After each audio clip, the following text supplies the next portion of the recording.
in 2002 might be in the offing. How do you ensure all your interests are aligned? Because if you fool me once, shame on me. If you fool me twice, shame on you. Yes, that's why I'm developing a political. And I'm happy. In fact, this is God sent. I have 2 years. I have time to craft a very serious political party. And by the way, I do admire Raila Odinga and ODM.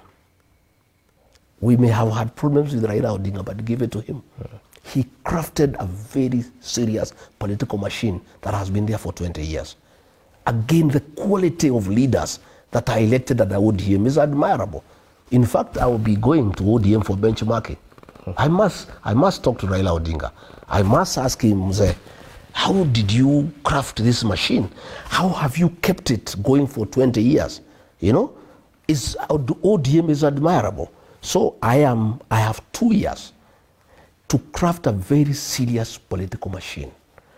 I'll make sure that in whatever coalition we go with whoever, our interests are well anchored through a watertight agreement, so that again nobody will ever deceive us. Okay. We are all feeling very foolish as a people. In fact, one of the burden that I carry that is very heavy on me, that sometimes weighs me down, is just how foolish I feel at times. That I was deceived by Ruto because he was a Christian, he came with the Bible, I believed him. I never even asked we sign anything. I was so naive, I was so trusting. I sometimes it weighs me down, I cry at night. How foolish would I have been? And I'm a student of political science. But we say once bitten, twice shy.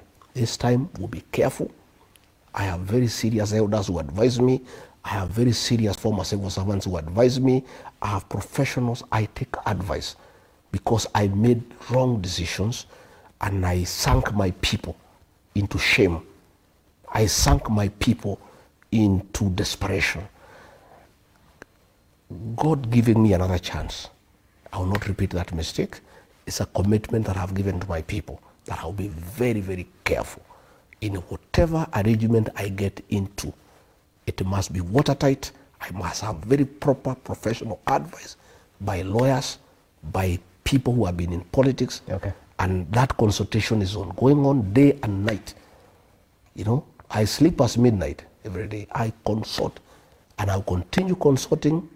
And from next week now, I'm consulting other regions because we want to work with the people of Kenya.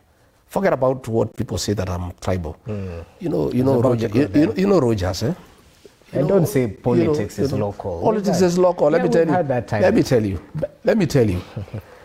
How do you go to organize your neighbor's house when yours is in disorder? You first organize your house, your wife, your children, you make sure you are talking the same language, then you go and visit the neighbor. But you cannot leave your house, your wife is sleeping in a different bedroom, your children are not talking to each other, then you are going to the neighbor to tell them how they should stay together as a family. So I needed first to put my house in order. That's what a clever politician does. And I've done that successfully. Okay. Now that I have completed the unity of my people, and by the way, the president tried to divide Mount Kenya East and West. I stopped him and I'll never allow him. It will never happen. And that is why Embu is a no-go zone for him. And that is Mount Kenya East. You know, he sends condolence messages there, they are rejected. And that is Mount Kenya East because the mountain people are clever and they know their strength is their unity. So now that I have more or less completed 98% uniting my people to speak the same language, to have a single political party that is strong, now we are reaching out to other Kenyans, like-minded Kenyans, so that we can work together.